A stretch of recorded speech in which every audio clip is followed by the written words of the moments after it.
selaku CGP Angkatan 8. Saya mengucapkan terima kasih kepada panjenengan semua yang sudah berkenan hadir untuk mendukung semua kegiatan yang dilakukan oleh Pak Yahya.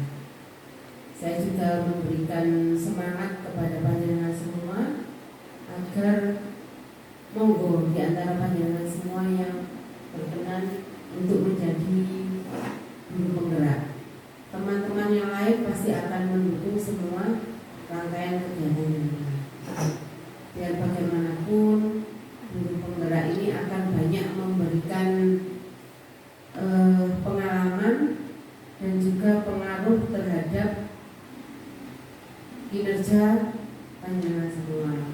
Di situ banyak sekali pengalaman-pengalaman baru dan mungkin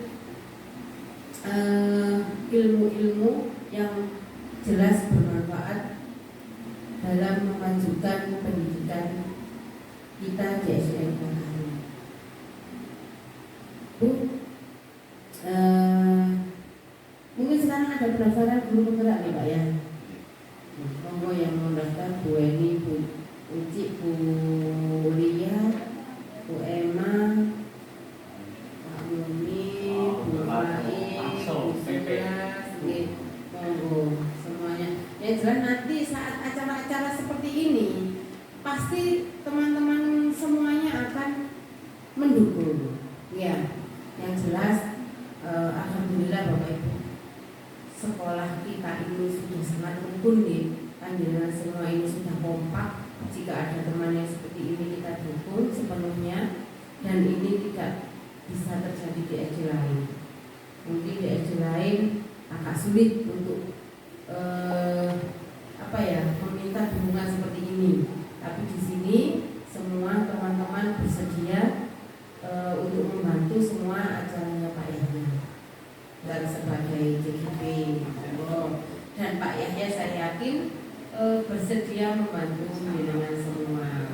Ya langkah-langkahnya bagaimana, nggak usah malu, tanya langsung, minta dibimbing oleh Pak Yahya. Itu saja yang bisa saya sampaikan Bapak Ibu. Untuk kurang lebihnya biar dilanjutkan oleh Pak Yahya. Dengan ini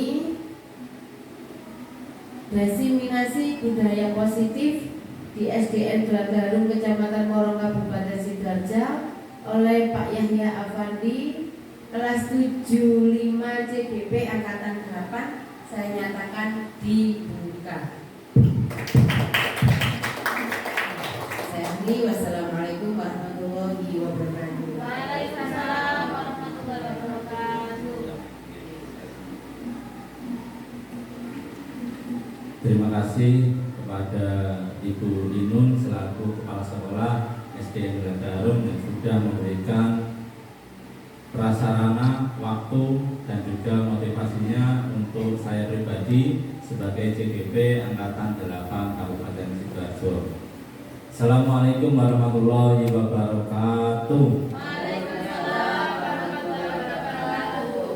Yang kami hormati Ibu Kepala Sekolah SDN Gelagarum, Ibu Makmuniroh SPD.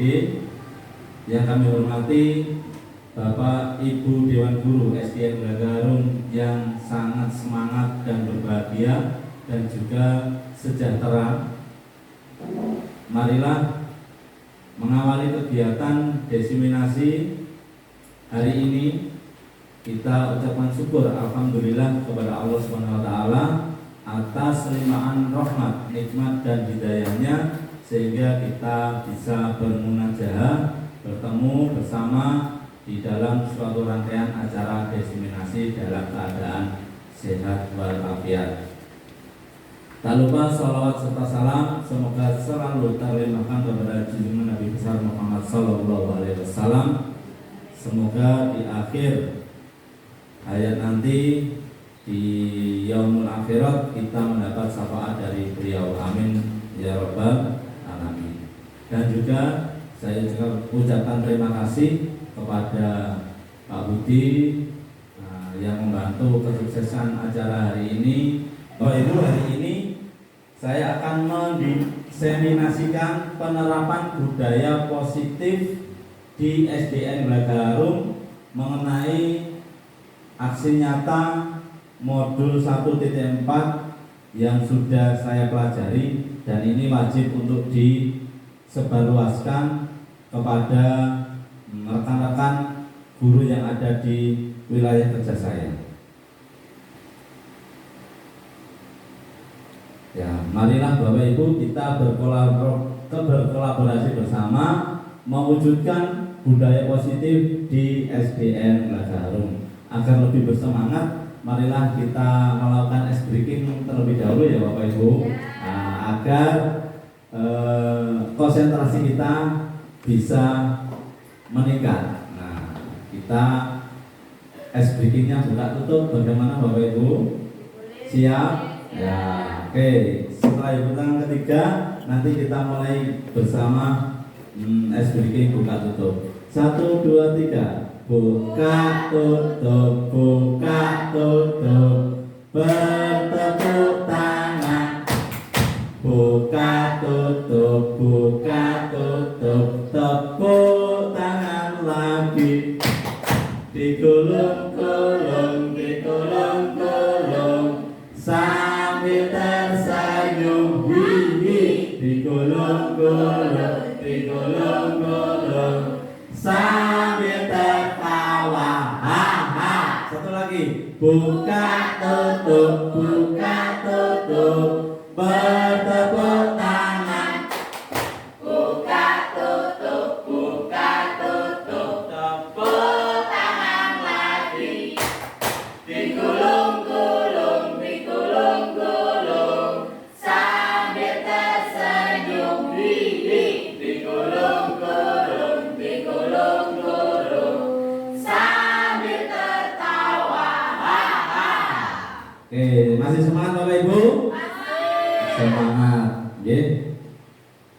Jadi di materi hari ini konsep inti budaya positif ada 8. Yang pertama, pembelajaran dengan paradigma baru.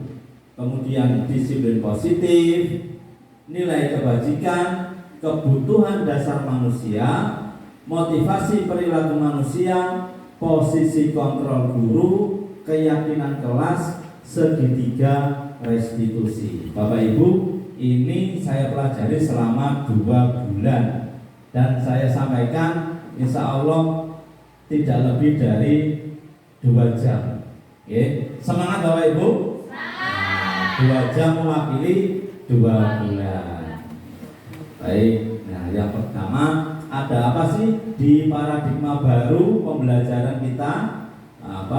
Paradigma baru merupakan pembelajaran yang dirancang berdasarkan prinsip pembelajaran yang berdiferensiasi, sehingga setiap siswa belajar sesuai dengan kebutuhan dari tahap perkembangannya untuk mewujudkan profil pelajar Pancasila. Pelajar Pancasila beriman dan bertakwa pada Tuhan Yang Esa dan berakhlak mulia, berkebinekaan global, gotong royong mandiri, kreatif dan bernalar kritis. Tepuk tangan untuk kita semua.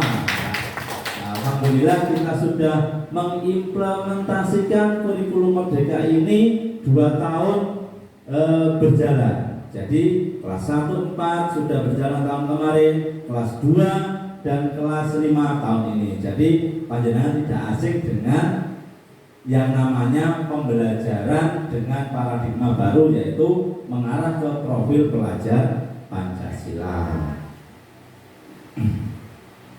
Bapak Ibu, nah, menurut panjenengan ini ada 3 pernyataan.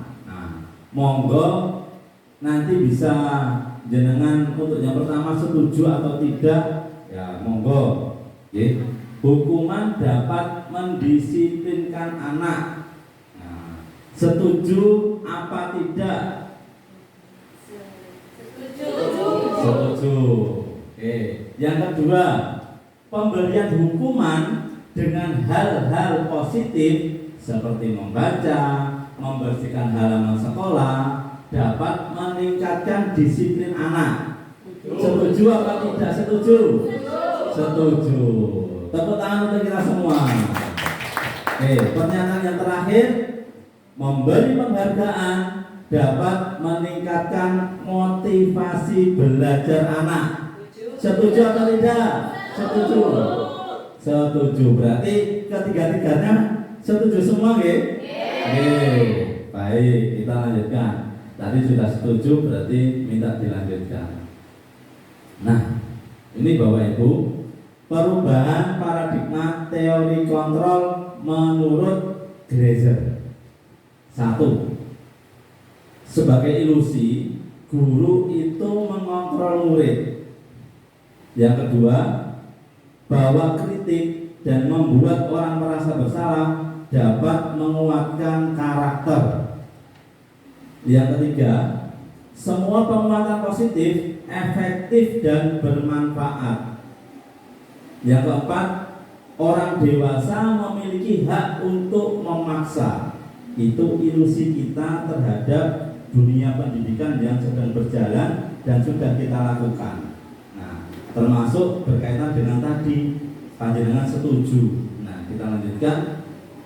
Nah, di sini ada perubahan paradigma menjadi stimulus respon, kemudian menjadi teori kontrol. Siapakah yang memiliki kontrol sesungguhnya?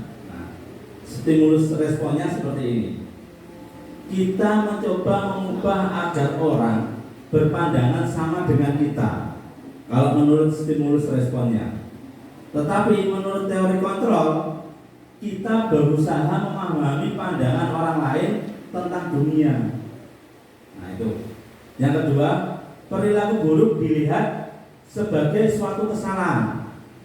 Tetapi untuk teori kontrolnya, semua perilaku itu memiliki tujuan, baik buruk, baik buruk, baik. Nah, baik juga memiliki tujuan, buruk juga memiliki tujuan.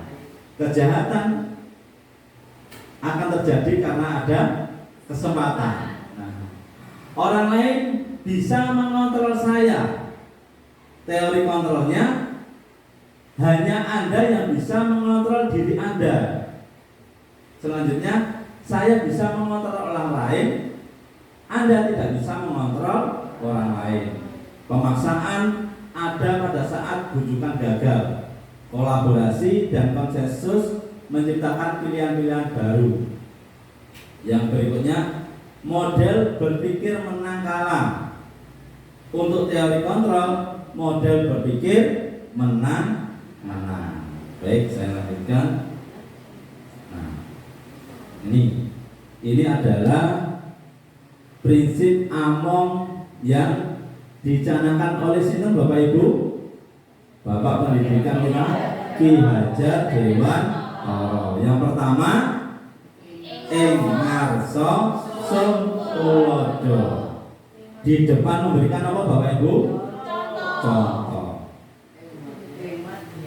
Selanjutnya, ing madya mangun harsa. Di tengah meneladani. Yang terakhir, tuturi handayani. Di belakang memberikan dorongan, motivasi, semangat untuk selamat dan bahagia setinggi-tingginya dunia akhirat sebagai manusia dan anggota masyarakat. Ini yang terus dipakai pegangan oleh dunia pendidikan sampai sekarang. Nah, jadi prinsip kita sebagai guru adalah prinsip Among atau menuntun. Nah, prinsip Among atau menuntun.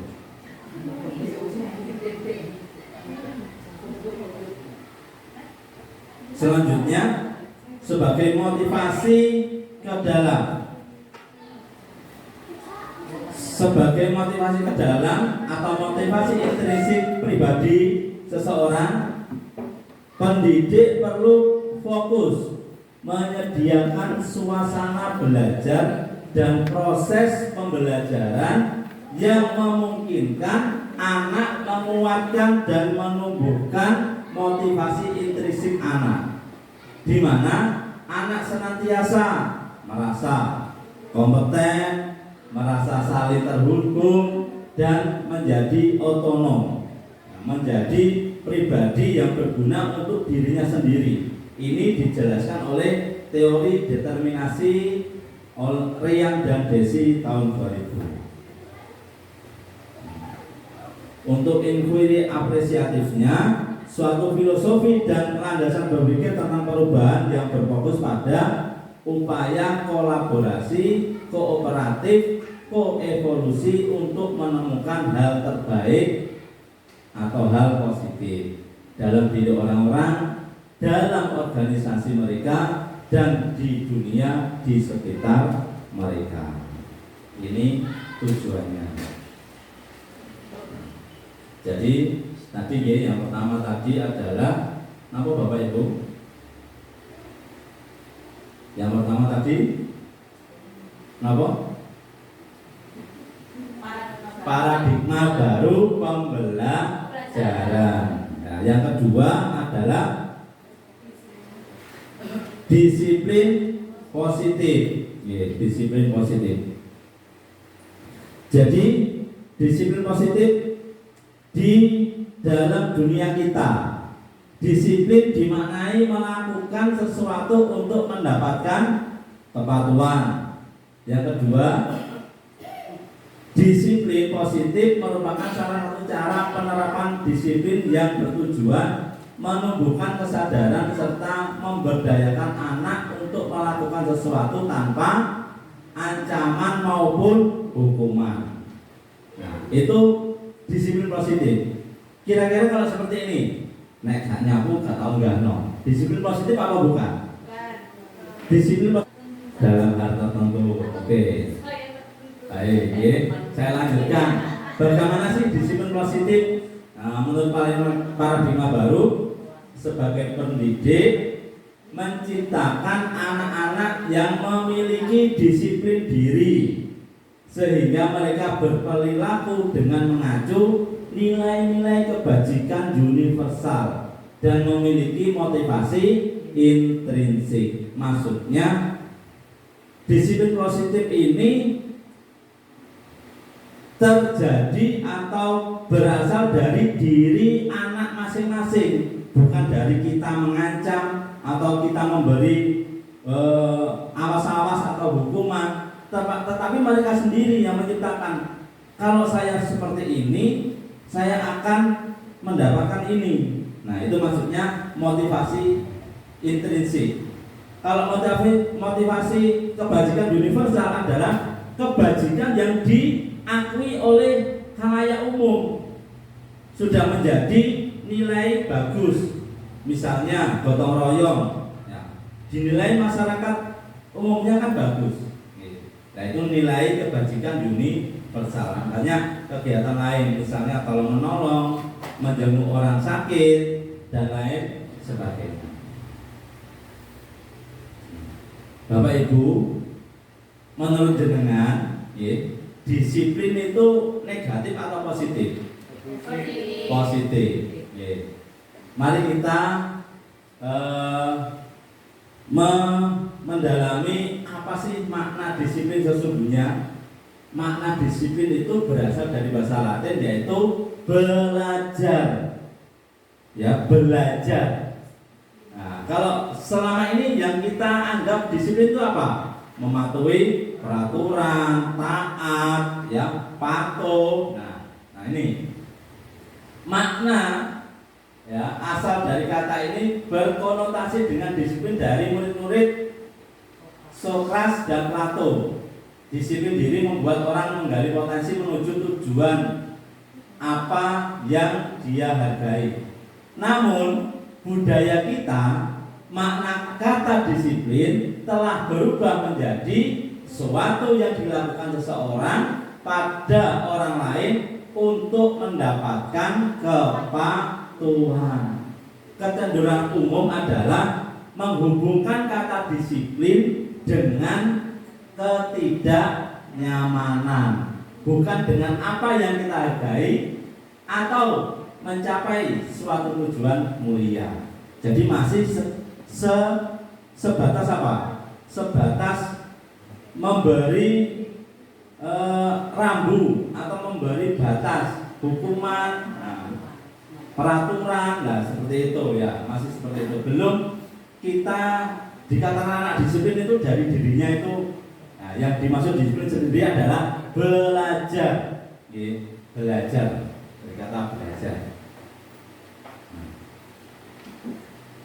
Itu tadi ya Bapak Ibu. Nah, sekarang adalah nilai kebajikan. Nah, apa itu nilai kebajikan? Nilai yang disepakati bersama, lepas dari suku, agama, bahasa maupun latar belakang. Ini nilai kebajikan. Nilai yang disepakati sebagai perilaku baik. Nah, nilai kebajikan itu nilai yang diakui sebagai perilaku kebaikan. Nah, sekarang istilahnya adalah nilai kebajikan. Nah, mungkin nanti panjenengan semua akan familiar dengan kata-kata tersebut. Kalau menurut profil Praja Pancasila, panjenengan tadi sudah menyanyikan beriman dan bertakwa, berkebinekaan global, sampai bernalar kritis. Menurut Ibu Primary Year Program atau PJP, nilai kebajikan itu ada toleransi, ada rasa hormat, ada lagi menghargai, antusias, empati, kreativitas, keingintahuan dan komitmen.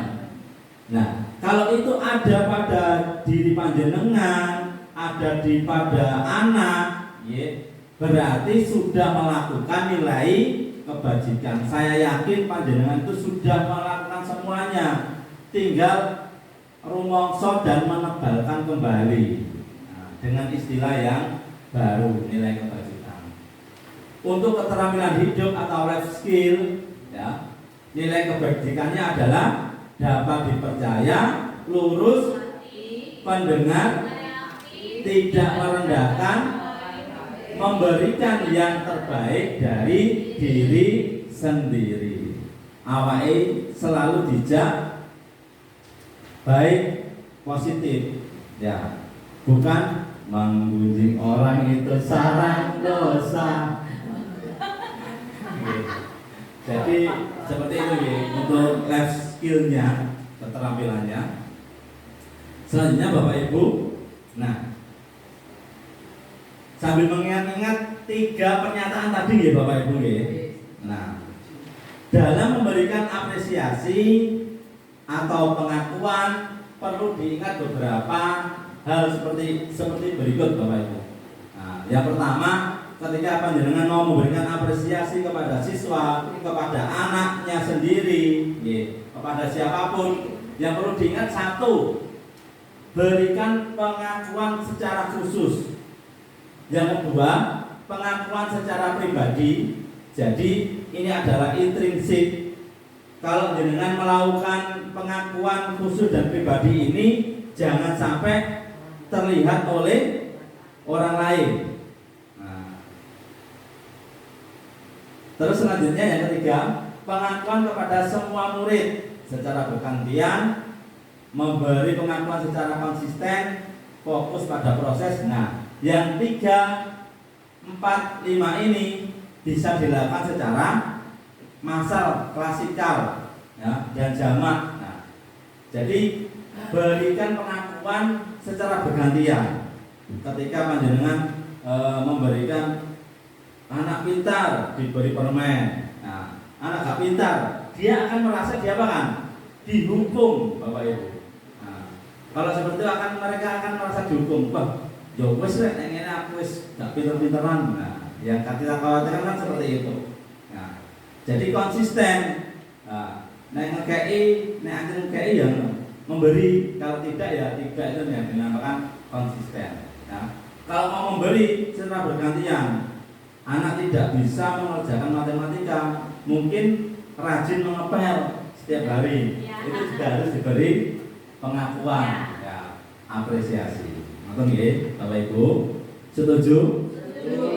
Oke. Nah, contoh apresiasi atau pengakuan kebajikan. Ini nanti dilanjutkan Bapak Ibu. Jadi pembuka nilai kebajikannya dan situasi yang terjadi seperti ini. Kemarin saya perhatikan rasa empatimu besar sekali ya pada saat menolong murid baru di kelas kita. Itu caranya memberikan apresiasi seperti itu.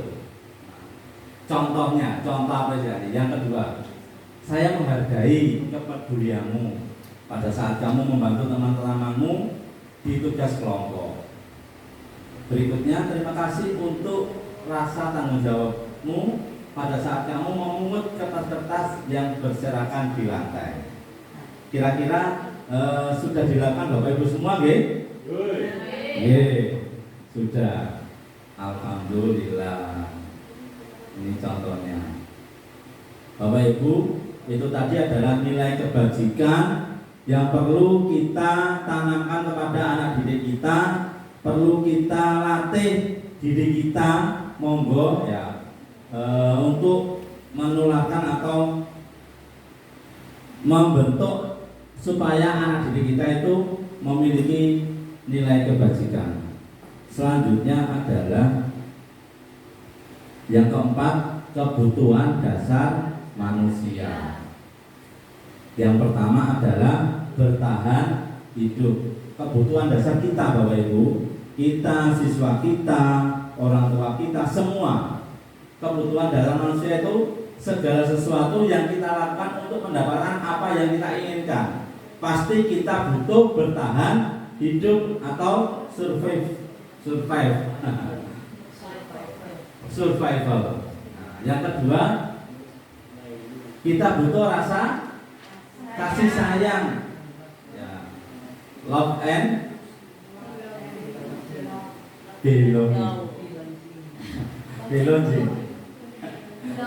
belong. Yang ketiga, penguasaan, kebutuhan dasar. Pasti kita pengen berkuasa, ya. Pasti itu. Ya. Yang keempat, kebebasan. Absen setengah 3, nah iso 1 setengah 3 sudah ucul. Ya tidak Bapak Ibu. Ya. Yang kelima adalah kita butuh kesenangan atau fun, healing, moling, shopping, traveling, ya, singing. Nah, ya itu contohnya ya bermain, humor, tertawa. Oke. Masih semangat Bapak Ibu? Nah, jadi kita ingat kalau anak-anak pengen bebas ya. Nah, itu mungkin dia perlu kebebasan. Kemudian rumahnya di kelas, mungkin di rumah dia ditekan ya. Kon sinau wae, kon kerja wae, ning kene nggodoni kancane.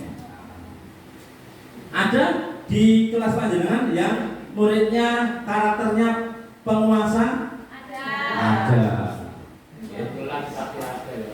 Tiap kelas pasti ada. Malu-malu nggih. Dan yang paling penting adalah dia melakukan sesuatu itu karena untuk bertahan hidup. Ini kita ingat-ingat bahwa itu agar kita tidak sewenang-wenang untuk memperlakukan anak didik kita. Nah, yang kelima, motivasi perilaku manusia. Yang pertama adalah menghargai nilai-nilai kebajikan diri sendiri.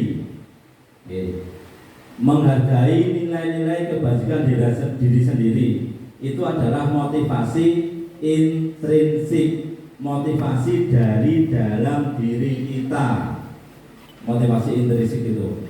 Nah, terus apa motivasi ekstrinsiknya dari perilaku manusia itu, yang pertama apa Bapak Ibu? Menghindari ketidaknyamanan dan hukuman. Nah, yang berikutnya mendapat imbalan atau penghargaan dari orang lain. Kita melakukan sesuatu, nah, kita melakukan sesuatu kan pasti nih. Kalau kepada orang lain pasti kita pengen diberi penghargaan, entah dipuji, entah diberi sesuatu. Nah, itu. Terus yang satunya adalah menghindari ketidaknyamanan. Nah, apa gini contohnya?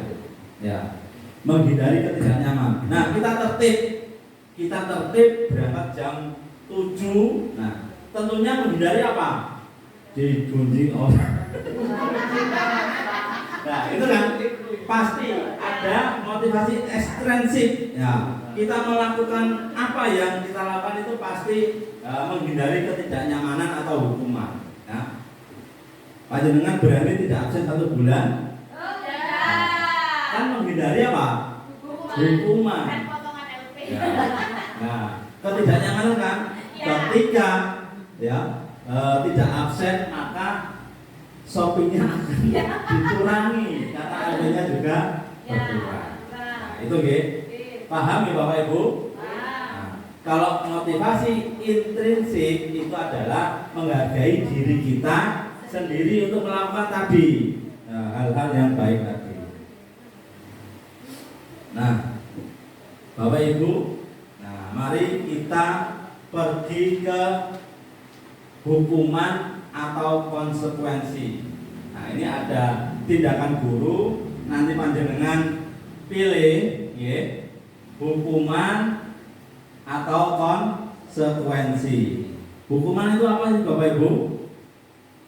Suatu ganjaran kepada atas apa yang tidak dilakukan oleh seseorang, itu Nah, kalau konsekuensi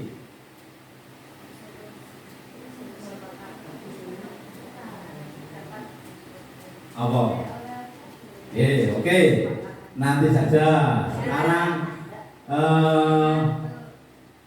diisi dulu Bapak Ibu Nah, monggo dipilih hukuman, konsekuensi dan alasannya Nah, hukuman, konsekuensi dan alasannya.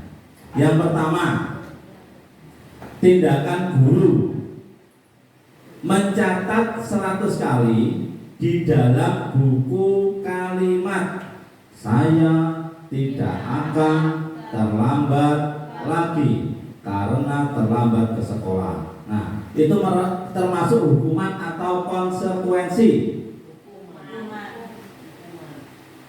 Hukuman?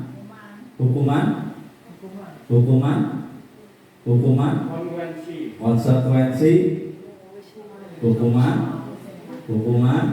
Kuliah? Hukuman. Oke ya. Kita lanjutkan. 2. Lari mengelilingi lapangan basket 2 kali karena terlambat hadir di sekolah. Hukuman atau konsekuensi? Hukuman. 3. Murid diminta untuk push up 15 kali karena tidak menggunakan masker ke sekolah. Hukuman. Jadi tadi cuma satu konsekuensi, ini hukuman banyak yang hukuman tadi Diingat-ingat Bapak Ibu. Menggantikan kertas tugas teman yang telah dicoret-coret. Konsekuensi. 5. Membersihkan tumpahan air di meja tulis karena tersenggol pada saat belajar.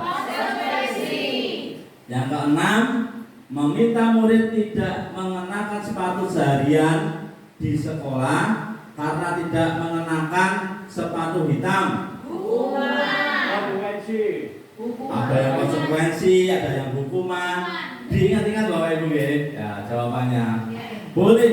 Ya, itu karena jenengan sudah melakukan perilaku berdasarkan diri panjenengan. Yang ketujuh, lari mengelilingi lapangan basket 2 kali setelah karena terlambat 10 menit untuk pelajaran PJOK. Hukuman. Kita cek Bapak Ibu apakah dari ketujuh tadi hukuman atau konsekuensi. Survei membuktikan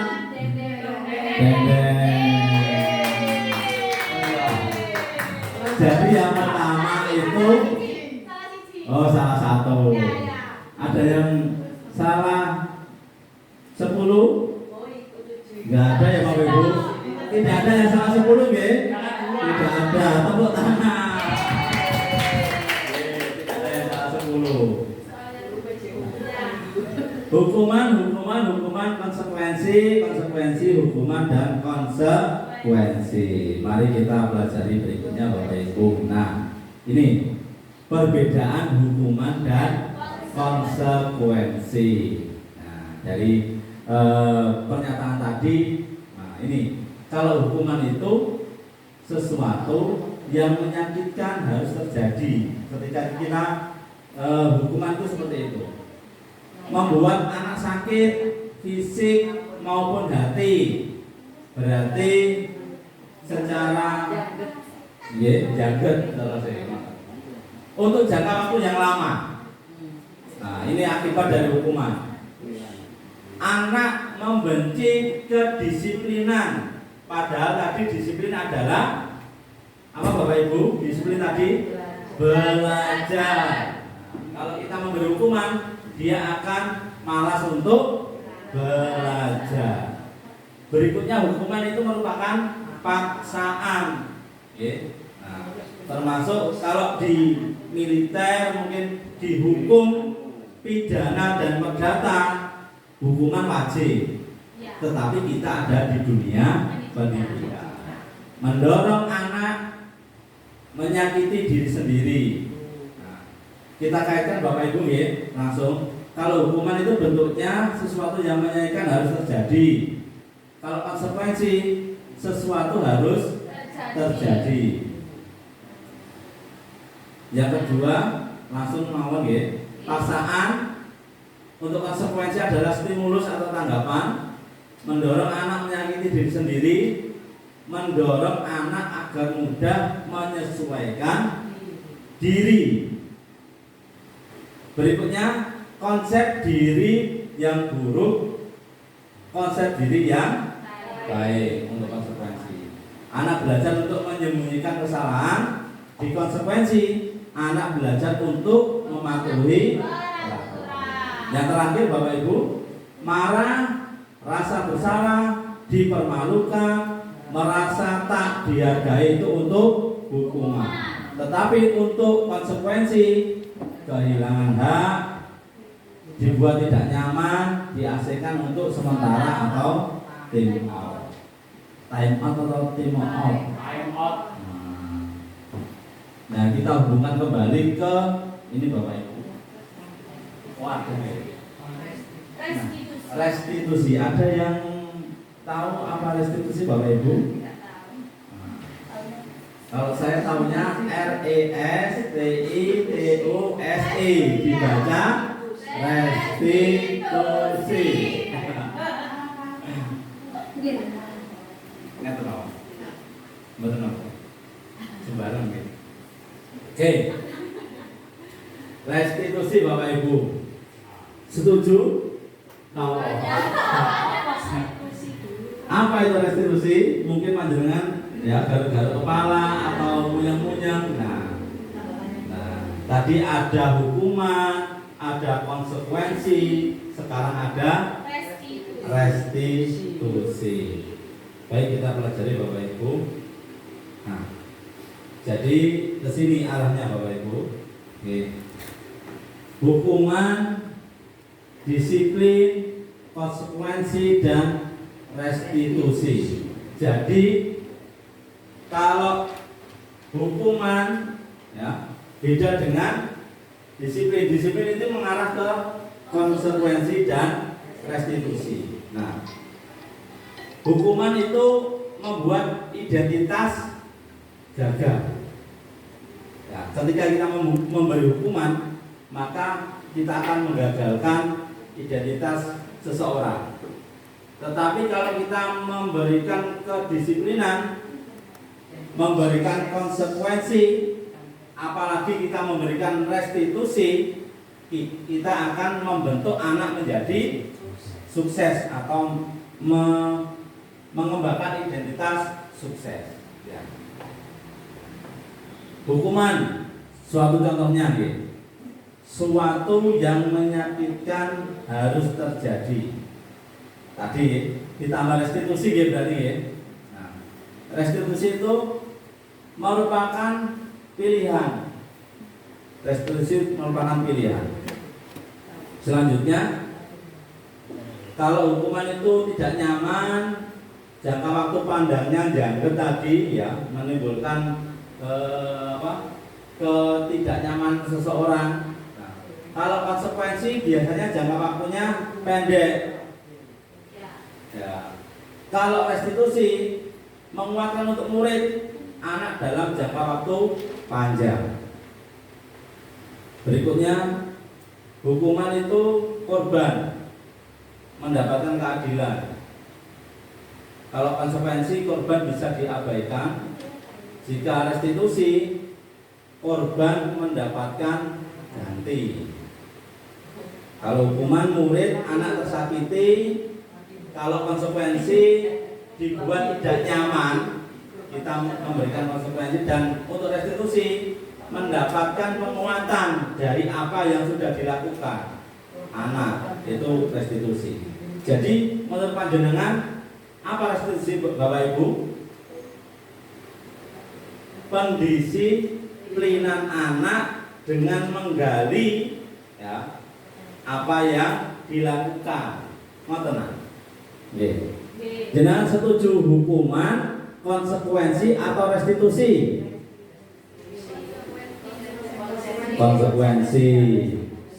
Konsekuensi dan restitusi. Nah, hukuman, karena hukuman itu dapat menyebabkan kegagalan identitas suatu seseorang, suatu apapun, menggagalkan identitas seseorang.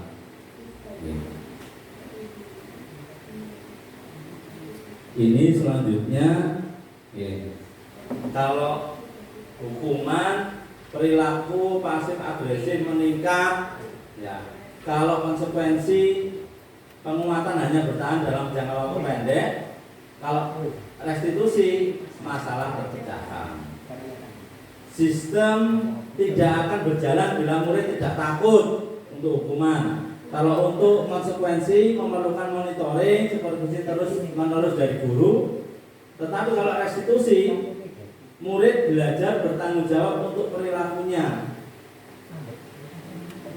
perilaku yang dilakukan. Nah, selanjutnya berlaku hanya pada sebuah institusi, tidak berlanjut pada kehidupan nyata untuk hukuman. Untuk konsekuensi membantu penerapan mengikuti peraturan dalam masyarakat. Restitusi fokus pada pemecahan masalah dalam jangka panjang, dalam jangka waktu panjang. Nah, ini suatu Bapak Ibu, selanjutnya ini adalah contohnya. Peraturannya adalah kamu harus, itu bentuk kalimatnya, pernyataannya untuk hukuman. Peraturannya adalah kamu harus keliling lapangan 10 kali. Tapi untuk konsekuensi, apa peraturannya? Mampukah kamu melakukannya? Terima kasih. Untuk restitusi, apa yang kamu yakini? Apa yang bisa kamu lakukan untuk memperbaiki masalah ini? Nah, itu kalimat restitusinya seperti itu. Nah, semuanya ya. Kalau hukuman mengarah ke apa Bapak Ibu? Identitas yang negatif. Kalau konsekuensi netral tengah-tengah. Kalau restitusi positif. Maka sebagai seorang pendidik yang kita lakukan ketika anak kita berbuat sesuatu yang tidak baik, maka yang kita lakukan adalah melakukan apa? Tindakan restitusi. Tepuk tangan untuk kita semua. SDN Raganarum. Nah, ini jenengan tadi sudah memilih restitusi. Ada 9 ciri restitusi. Yang pertama,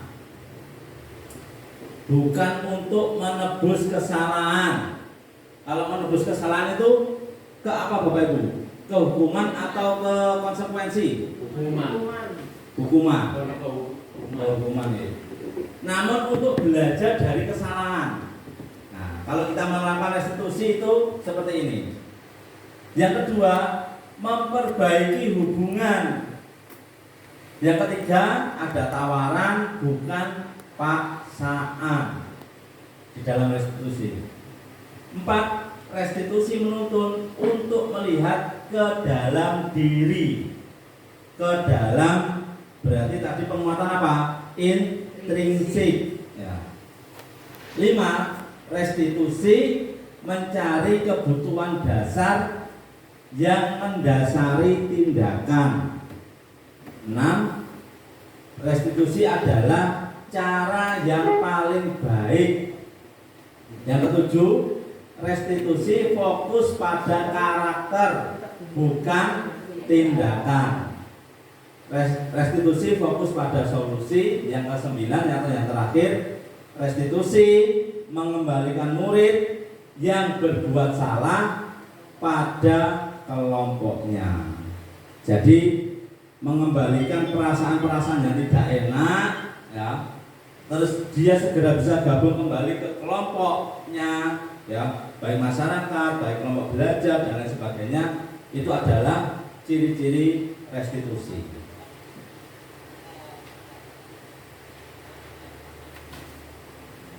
Yang keenam, Bapak Ibu, ada posisi kontrol guru. Ayo, ada apa Bapak Ibu yang keenam? Posisi kontrol guru. Ya. Nah, termasuk siapakah kita? Nah, memperlakukan posisi kontrol kita kepada siswa atau pada murid sebagai temankah, sebagai pemantau, ya, sebagai penghukum, atau sebagai pembuat rasa bersalah, atau sebagai manajer. Kira-kira dari 5 ini saya ingin mengungkapkan. Kita apa? Jujur saja Bapak Ibu ya, sering yang mana kita itu, sebagai mana ya. Kalau saya pribadi, saya akui ini belum bisa ini ya, dan saya ini tidak tahu apa ini manajer. Saya lebih, kalau saya pribadi Bapak Ibu, senang pembuat rasa bersalah. Nah, jadi arek orang Pak Ibu. Nah, kalau Pak Munib lebih, Saya tidak menghukum pemantau dan sebagai teman. oh, ya. Kalau membuat rasa bersalah tidak, nggih. Kalau Bu Baik, Memantau dan sebagai teman. pemantau dan sebagai teman. Bu Uci, Saya sebagai teman sama pembekas lebih salah. oke.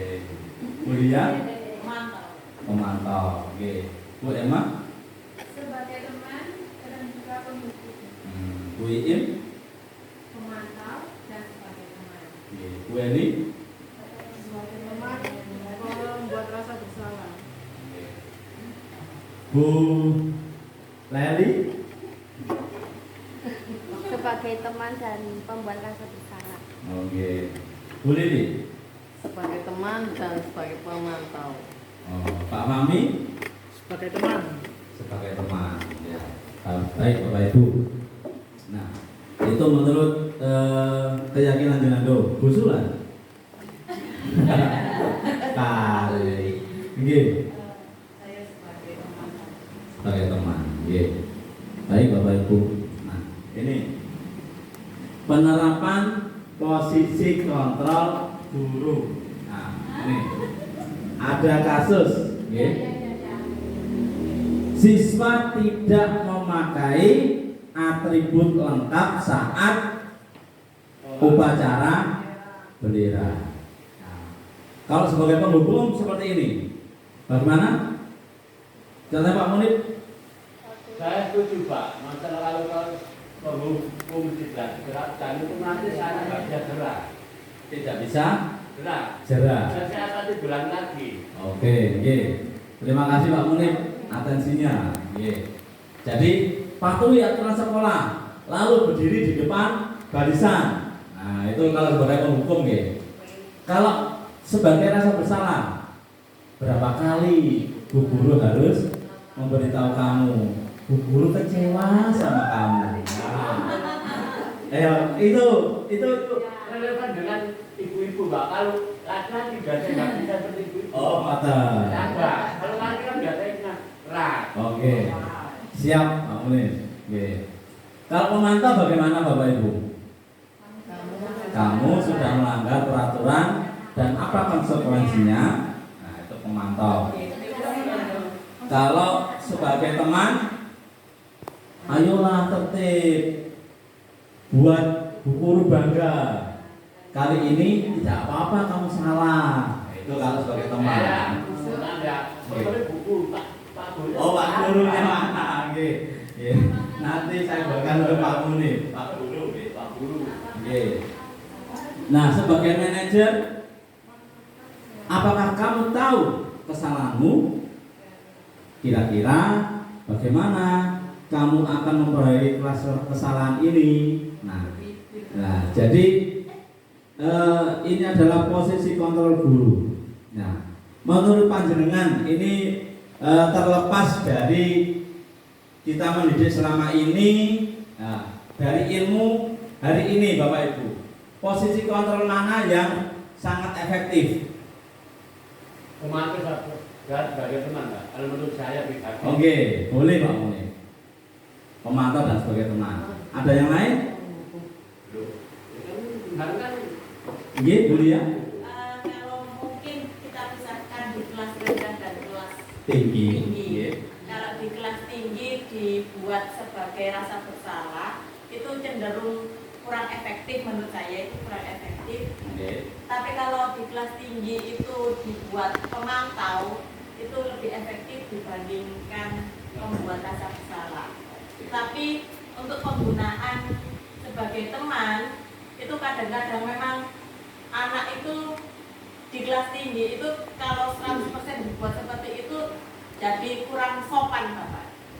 Kayaknya anak jadi cenderung kayak menyuruh, padahal kan harus ada unggah-ungguhnya, itu masih harus kita terapkan.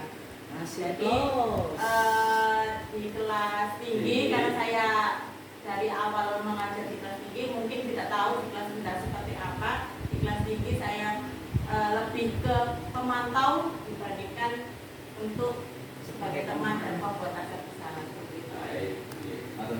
Terima kasih Bu Lia. Jadi menurut Bu Lia diklasifikasi untuk di kelas rendah dan di kelas tinggi itu posisi kontrol guru itu berbeda. Nah, baik, ada lagi Bapak Ibu yang paling efektif, Pak Mami mungkin? Yang mana Pak Mami? Menurut Pak Mami paling efektif? Untuk saat ini mungkin ya lebih ke pemantau sebagai teman. Oke. Kalau manajer itu juga termasuk. Ya. Oke. Kalau yang penghukum itu yang kurang cocok untuk saat ini. Oke. Terima kasih semuanya. Nah, ini Bapak Ibu. Nah, mari kita lepaskan semuanya dan kita mencoba memahami bersama. Oke. Nah, ini penghukum pembuat orang bersalah. Jadi penghukum dan membuat orang bersalah itu ternyata termasuk identitas gagal atau kita menggagalkan apa gitu tumbuh kembang perkembangan anak. Nah, kalau kita menghukum membuat orang bersalah itu termasuk janganlah maksudnya seperti itu guys. Nah, karena ini contoh menghardik, menunjuk-nunjuk, menyakiti, wacan, itu ya. Nah, itu. Kalau merasa membuat merasa bersalah itu ternyata saya sendiri ya, yang sering melakukan itu juga salah, Bapak Ibu. Nah, kemarin saya sampaikan di dalam forum diskusi kelas besar, nah, saya membuat orang bersalah ternyata saya salah.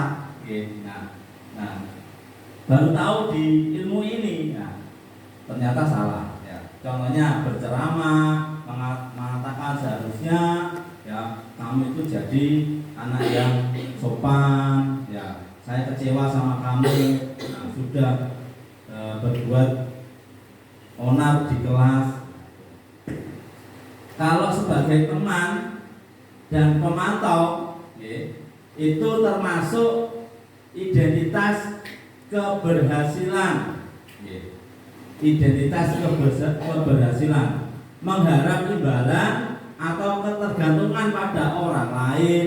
Nah, maksudnya di situ nanti kalau teman dan pemantau, dia akan ketergantungan pada orang lain atau bahkan mengharap imbalan, pengen dibenci api, ya, pengen dilem, pengen digantung, ya. Nah, maksudnya dia akan ingin di nomor satu kan ya? Ingin di nomor satukan. Untuk kelas rendah. Ya, tapi ini masuk Bu, masuk di identitas berhasil. Ketika panjenengan tadi memilih teman dan pemantau. Contohnya membuatkan alasan-alasan untuk muridnya. Nah, terus itu guru berbuat ya. Nah, ketika guru berbuat seperti itu menghitung dan mengukur. Sebagai manajer ini adalah kontrol diri sebagai identitas yang sukses, menghargai diri sendiri. Nah, caranya adalah mengajukan pertanyaan-pertanyaan. Nah, itu sebagai manajer. Terus lagi guru berkata, kalau tadi guru berbuat, sekarang guru berkata, mohon duduk Bapak Ibu ya, biar tidak berdiri terus. Guru berkata, menghukum, kalau kamu tidak melakukannya, awas ya, rasakan, rasani, rasakan ya, kok rasani, ya rasakan itu guru berkata, menghukum. Kalau membuat orang bersalah, seharusnya kamu sudah tahu. Bapak lelah sekali mengatakannya. Bapak stres.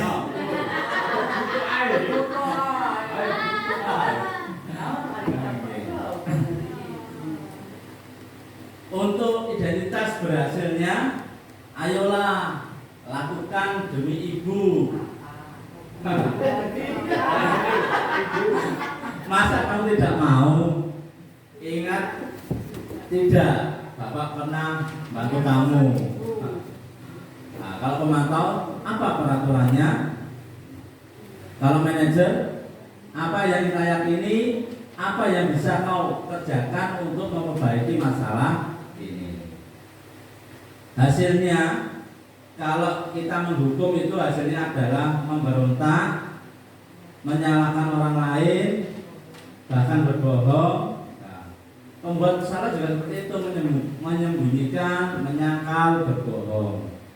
Kalau teman tadi ya, ketergantungan. Ketika biasanya kan sing konco-koncoan nonton itu lagi, geng-gengan blok-blokan. Sampai kan 6 hari. Sekarang belum buka. Belum, memang Pak. Bina itu. WL.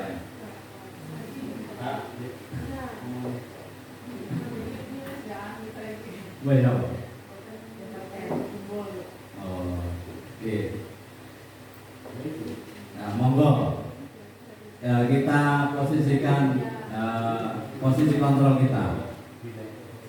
Murid meletakkan guru, peraturan dan hukum di dunia berkualitas untuk murid tertib sebagai pemantau. Murid meletakkan dirinya sebagai individu yang positif dalam dunia yang berkualitas. Nah, ini kalau menghukum, murid berkata, biarkan saja, nanti juga lama marah-marah lagi. Nah, kalau membuat salah maka saya, kalau sebagai teman, saya pikir bapak atau ibu teman saya ternyata begitu. Sebagai pemantau, berapa banyak bintang yang saya harus peroleh, berapa halaman yang harus saya tulis. Untuk manajer, bagaimana cara saya bisa memperbaiki keadaan. Dampaknya kalau kita menghukum, maka anak akan mengulang kesalahannya lagi. Nah, kalau membuat orang bersalah, merasa dirinya direndahkan. Kalau kita menganggap sebagai teman, membuat siswa akan lemah, tidak mandiri dan tergantung. Kalau kita sebagai pemantau, ya, anak akan menitik beratkan pada konsekuensi atau hadiah dari dirinya. Ini kalau sebagai pemantau. Kalau sebagai manajer, mengevaluasi diri, dapat mengevaluasi diri, introspeksi diri, bagaimana cara memperbaiki diri. Jadi dari kesimpulan ini, manakah yang terbaik Bapak Ibu? Sebagai manajer. Nah, Bapak Ibu, saya juga belajar baru ini. Saya tidak berani menjawab sebagai manajer karena konotasi manajer di pikiran saya adalah kepala sekolah, pimpinan. Ternyata manajer itu kita diminta pada ilmu ini adalah menggali siswa untuk menemukan jati dirinya. Jika dia bersalah, maka dia dapat menentukan sendiri konsekuensinya dan dia dapat segera kembali ke komunitasnya. Tadi itu. Maka sebagai benang merah yang dapat ditarik di sini Bapak Ibu, posisi kontrol guru yang terbaik adalah sebagai manajer.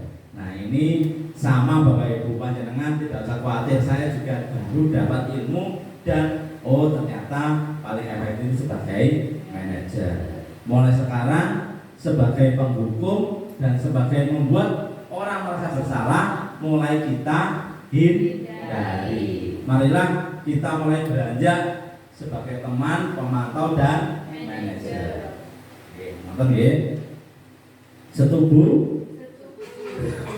Setuju? Oke Bapak Ibu, mari kita latihan, ya, dari pertanyaan-pertanyaan yang ada. Ya. Nah, tadi masuk yang mana? Ya.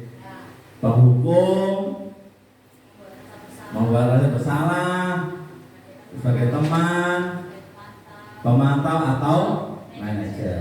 Yang pertama, saya kecewa sekali dengan kamu.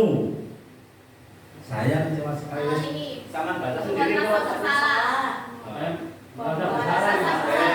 Yang kedua, kalau saya bacanya nanti Kamu salah. benar melakukannya. Menghukum, Enggak, merasa bersalah. Oke. Yang ketiga, manajer, saya manajer. Pak Mulai manajer, bujuk teman, bujulah teman. Oke, yang keempat, Kamu mendapatkan sertifikat. pemantau, kuliah, pemantau berkembang. Oke, yang kelima, Kamu selalu paling yang Menyelesaikan baik. masalah. Manajer. manajer. Yang keenam, Kamu selalu paling laki.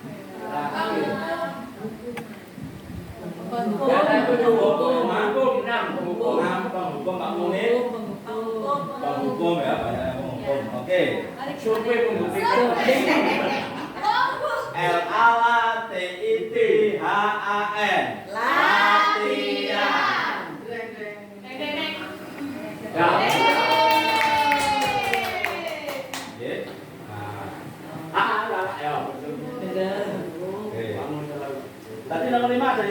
manajer Bapak Ibu? Ada. Yang nomor 2 Hebat, juga. hebat semua. Tenaga memang luar biasa. Biasa di luar.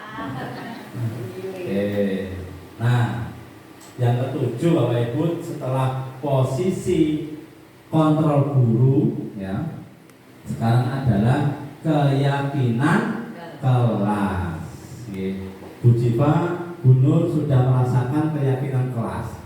Kemarin Ukom, ya ternyata keyakinan kelas itu masuk di dalamnya. Mungkin nyuwun sewu Bapak Ibu, kemarin di lapangan, wah aku sih kok keyakinan kelas gitu ya. Keyakinan sekolah, bukan peraturan, bukan apa Bapak Ibu? Kesepakatan. Nah, gitu, oke. Karena saya dapat ilmu, maka coba saya implementasikan. Nah, mengapa keyakinan bukan peraturan kelas? Mari kita simak berikutnya. Nah, ini ada suatu pernyataan.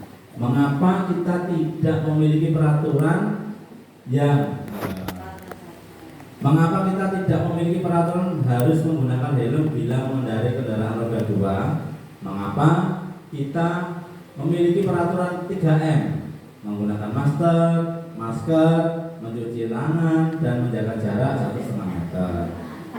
Mengapa kita memiliki peraturan harus datang tepat waktu pada saat mengikuti pelatihan? Mengapa seperti itu? Nah, untuk mendukung motivasi intrinsik, kembalikan ke nilai-nilai keyakinan, karena akan lebih menggerakkan seseorang dibanding mengikuti serangkaian peraturan.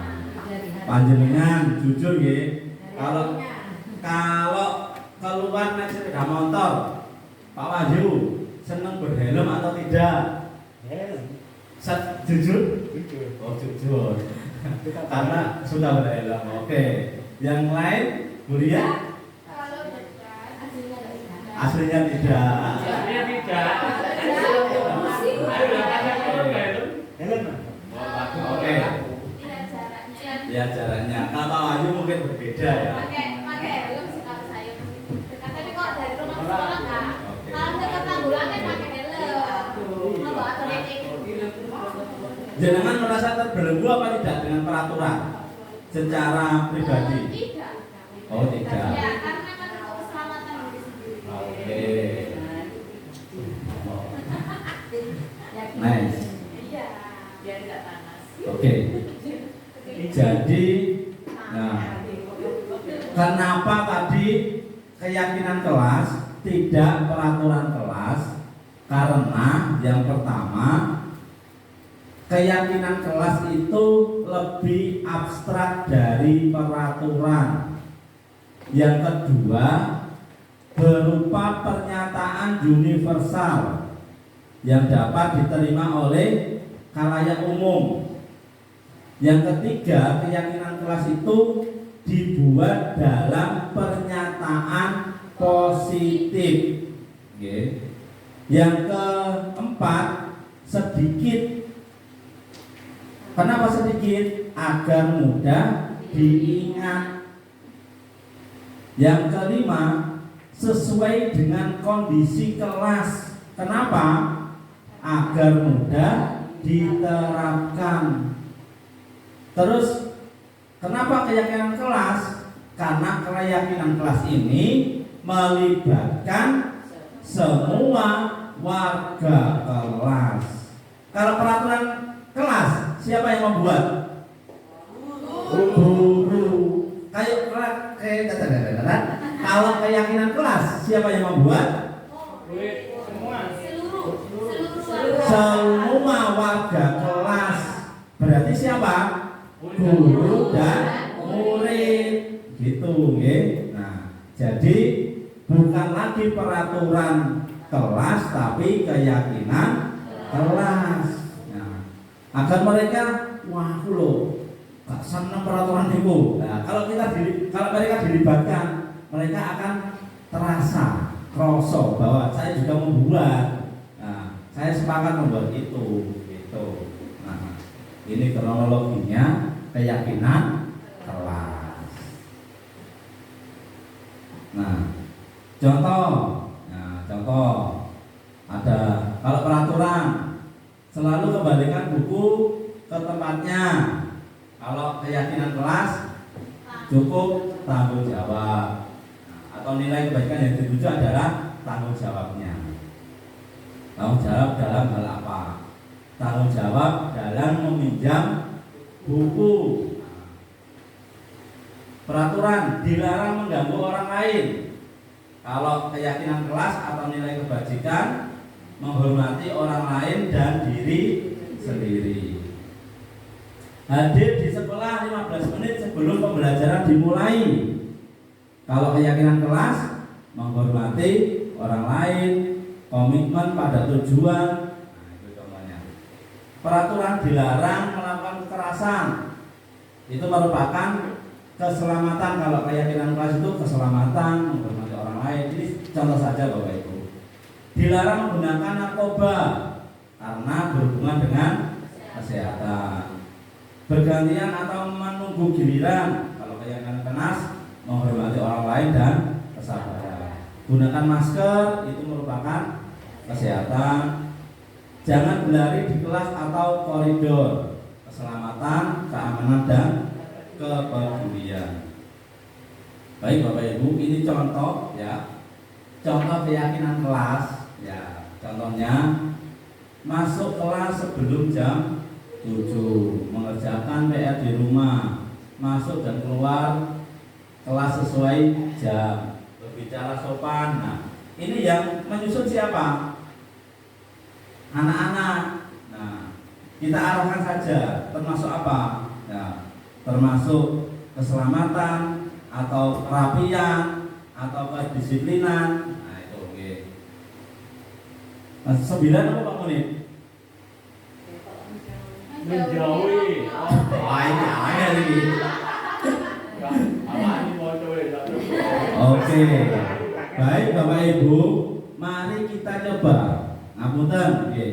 Apakah panjenengan sudah membuat keyakinan kelas di kelasnya masing-masing? Belum. Saya juga belum. Marilah kita praktek membuat keyakinan kelas. Ibaratkan panjenengan adalah kelas 5. Karena sekarang saya mengajar kelas 5, panjenengan coba membuat suatu keyakinan di kelas 5. Monggo Bapak Ibu. Saya bagi nanti kalau sudah ditempel nggih, keyakinan kelas yang bagaimana yang menurut Bapak Ibu. Jangan kebalik nggih. Ini yang ada lemnya ya untuk ditulis. Monggo. Monggo. Ditulis.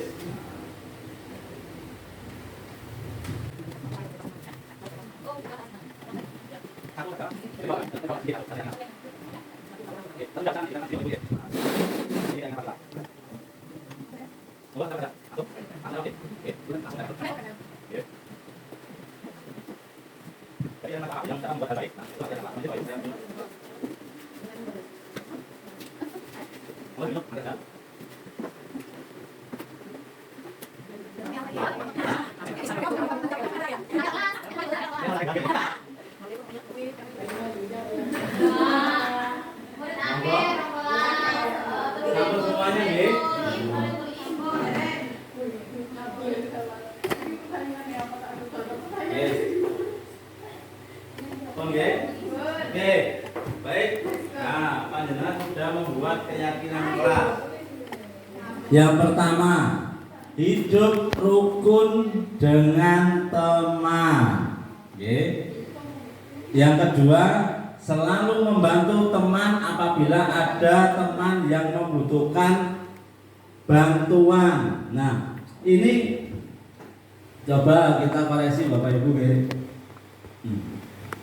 Nah, bagaimana ini tadi? Selalu membantu teman apabila ada teman yang membutuhkan bantuan. Mungkin lebih efektifnya bagaimana Bapak Ibu? Selalu membantu teman apabila ada teman yang membutuhkan bantuan. Membantu teman, saling tolong menolong. Terlalu panjang katanya. Menurut tata cara pembentukan adalah sedikit agar mudah diingat. Berarti ini saling tolong menolong. Ini hidup rukun. Berangkat sebelum jam 7. Nah, tepat waktu dan aktif di kelas. Meminta izin saat keluar kelas. Melaksanakan tugas piket bersama. Habis olahraga langsung ganti pakaian. Melaksanakan piket sesuai dengan jadwal, membawa buku dan tugas yang sesuai. Nah ini ditulis Bapak Ibu, ditulis dalam keyakinan kelas, ya. Kemudian ditempelkan. Nah, ketika ada anak yang melanggar, kita lakukan tadi apa Bapak Ibu? Konsekuensi. Nah, terus apa lagi? Restitusi.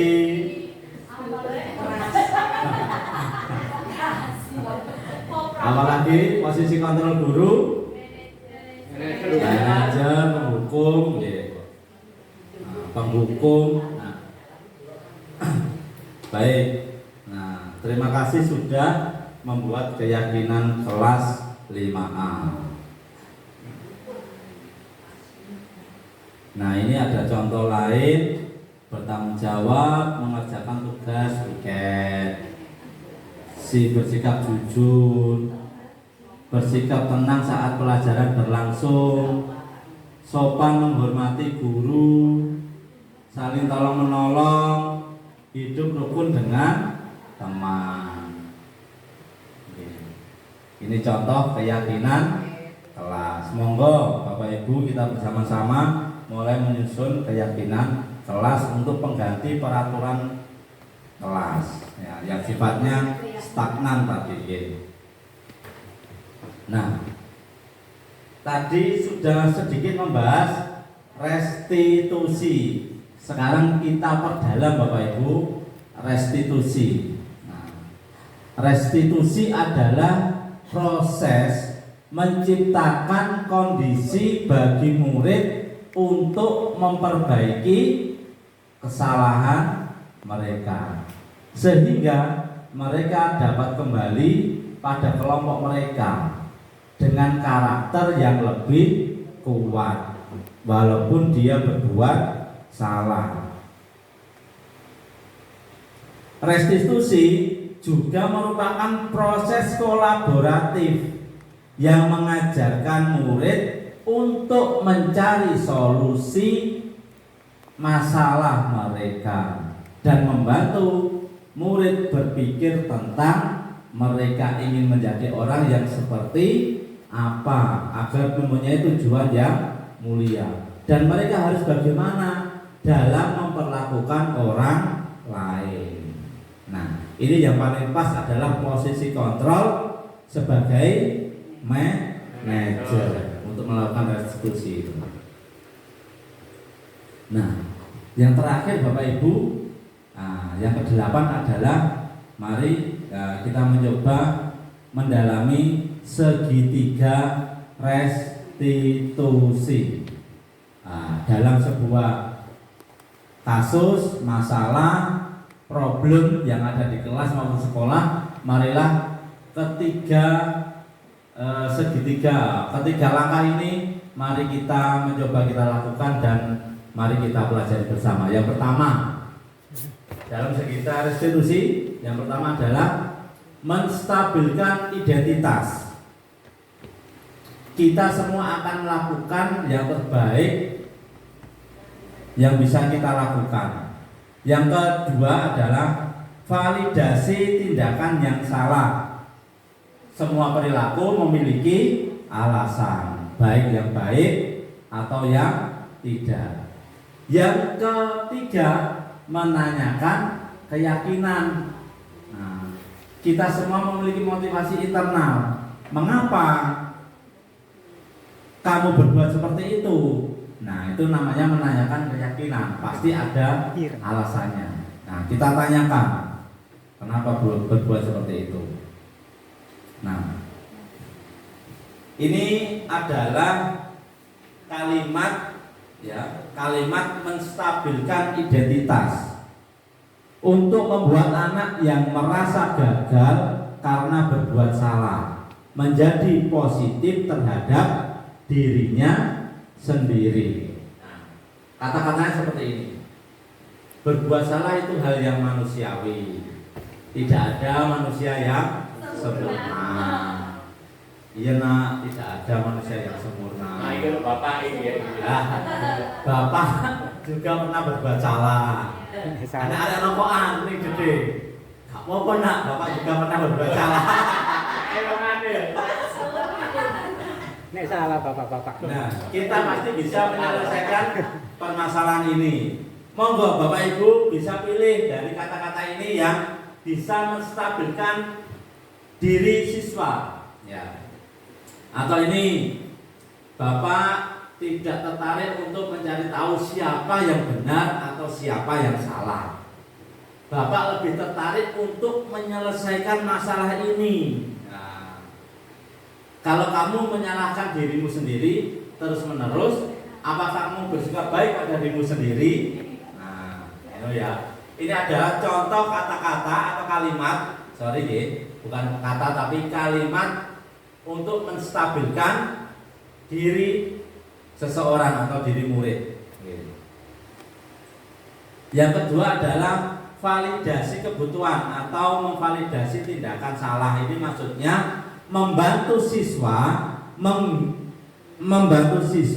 mengenali basic need atau kebutuhan yang ingin dipenuhinya ketika melakukan kesalahan itu. Karena apa? Pada dasarnya kebutuhan manusia itu apa? Bertahan hidup, memenuhi kesenangan, butuh kasih sayang, ya, kebebasan, nah, merasa berkuasa. Nah, seperti itu Bapak Ibu. Nah, itu tadi. Tiba-tiba di sini di bahasa Inggris kan. Ini pada dasarnya dengan manusia itu power, freedom, love and belonging, fun and survival. Nah, kalimatnya seperti ini Bapak Ibu. Kamu bisa saja melakukan hal yang lebih buruk, tapi kamu tidak melakukannya kan? Nah, setelah menstabilkan, kita lakukan validasi. Apakah yang dilakukan itu betul dilakukan atau kita kan kadang dapat laporan Bapak Ibu nggih. Nah, biasanya memang anak itu jahil tapi tidak mengakui atau mungkin tidak anak itu. Kamu pasti punya alasan ya mengapa melakukan hal tersebut. Apa yang penting bagi kamu melakukan hal itu? Kamu boleh tetap berusaha menjaga sikap itu, tapi tambahkan sikap yang lain, yang baru. Maukah kamu belajar cara lain untuk mendapatkan yang kamu butuhkan tanpa harus memukul? Nah, ini kalau anak yang sering memukul. Apakah kamu bisa melakukan dengan lebih baik besok lagi? Nah, ini cara kita memvalidasi kesalahan. Yang berikutnya adalah menanyakan keyakinan. Nah, ini hubungannya dengan keyakinan kelas, ya.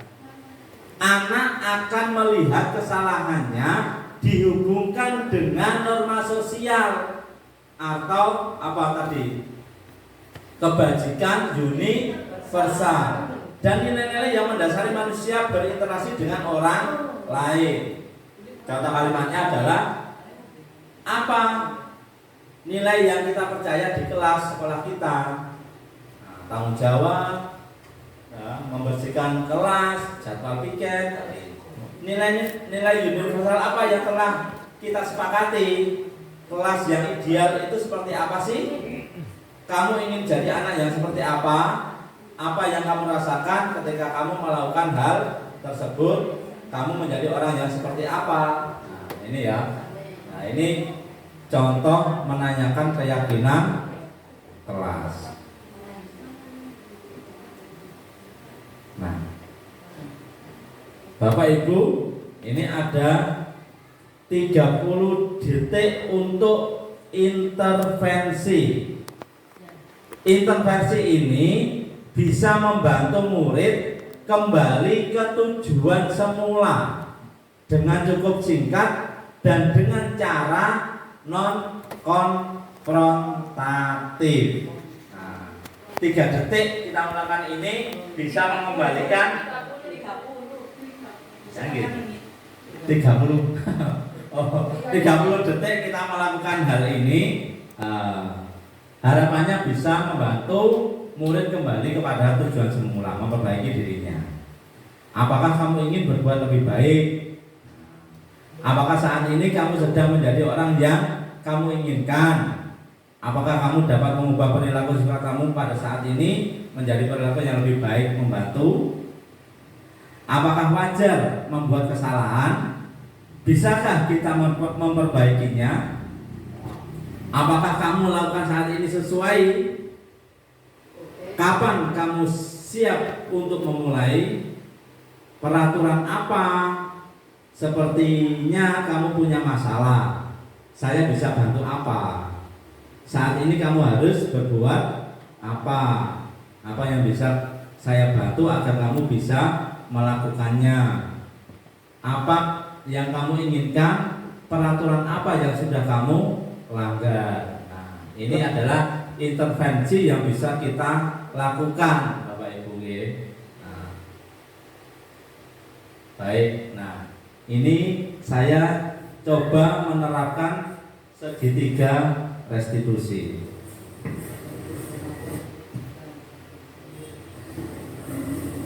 Sudah tidak?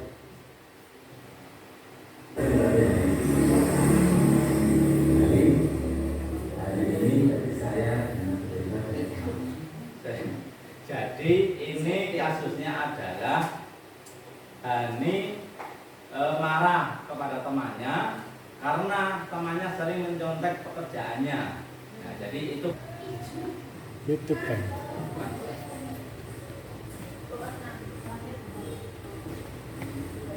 sudah tidak hari ini saya kamu kami para ya. Kenapa kamu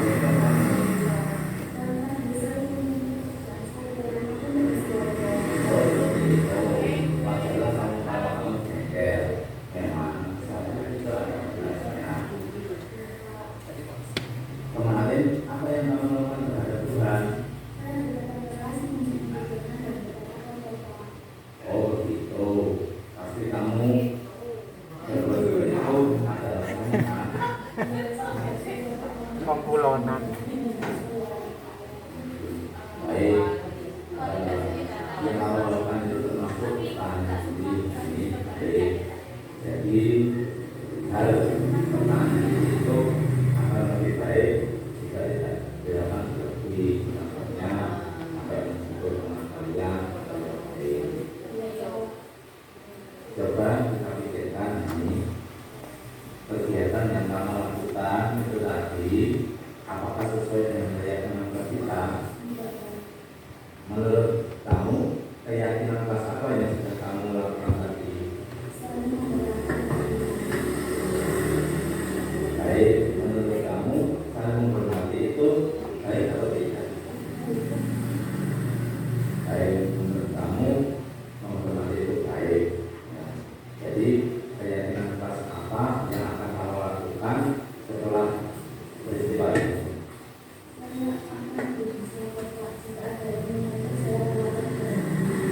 Bapak sekali lagi, semangat terus ya belajarnya. Silakan dilanjutkan. Assalamualaikum, nama saya Hasan dari Kabupaten Jemaah. Saya senang sekali dipanggil untuk menyelesaikan permasalahan saya, yaitu tidak dapat mengontrol emosi. Saya berharap setelah ini saya dapat lebih sabar dan dapat menghargai orang. Ini adalah tidak pikir. Aduh, aku ini. Devan duduk sini. Ya Pak, ya Pak. Bapak mau bertanya apa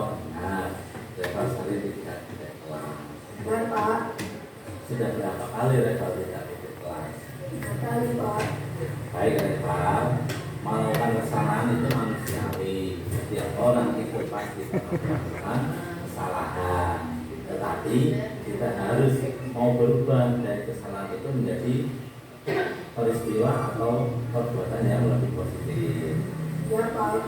Reval, Bapak ingin tahu alasan kamu kenapa kamu sering tidak melakukan tiket di siang hari. Saya takut telat latihan Pak, karena latihan nanti mulai jam 1. Sering tidak tiket apakah hal baik Reval? Tidak Pak. Kamu pasti masih ingat keyakinan kelas kita? Masih Pak. Kalau tidak tiket, apakah sesuai dengan keyakinan kelas kita? Tidak Pak. Keyakinan kelas apa yang tidak kamu lakukan Reval? Tanggung jawab Pak. Apakah tanggung jawab itu penting? Ya Pak. Kenapa penting? Karena kalau tidak tanggung jawab akan merugikan orang lain. Baik, Reval, kamu sudah mengerti apa perbuatan yang kamu lakukan di sekolah itu di tempat, di kelas, dan kamu mau memperbaikinya. Ya Pak. Besok hari Rabu, waktunya kamu tiket di kelas. Saya yakin jika kamu melakukan waktu sebentar di kelas, kamu akan tidak terlambat untuk mengikuti latihan waktunya. Ya Pak. Terima kasih Pak. Sekarang silakan pulang menjadi jalan. Assalamualaikum, nama saya Reval dari kelas 5A. Hari ini saya diajak diskusi tentang tanggung jawab yang tidak saya lakukan di kelas. Setelah ini saya akan berubah sikap dengan melakukan tidak sesuai jadwalnya. Terima kasih Pak Yaya. Oke, terima kasih Bapak Ibu. Nah, ini adalah contoh yang sudah memperhatikan tadi. Ini adalah contoh segitiga restitusi. Mungkin Bapak Ibu bisa mencoba ketika ada masalah, kendala, atau ada anak yang melanggar peraturan kelas atau bukan peraturan keyakinan kelas. Nah, kita bisa melakukan dengan cara melakukan segitiga restitusi. Baik Bapak Ibu, yang terakhir, salam guru penggerak, bergerak, bergerak, menggerak. Tepuk tangan untuk kita semua. Terima kasih Bapak Ibu. Sekali lagi mohon hal yang baik bisa diimplementasikan atau dipergunakan. Hal yang kurang baik yang saya sampaikan jangan jenengan implementasikan, jangan jenengan tiru. Semoga apa yang saya sampaikan bermanfaat untuk kita semua, untuk peserta didik kita menuju kesuksesan Indonesia yang semakin sejahtera. Amin ya robbal alamin. Akhir kalam. Wassalamualaikum warahmatullahi wabarakatuh.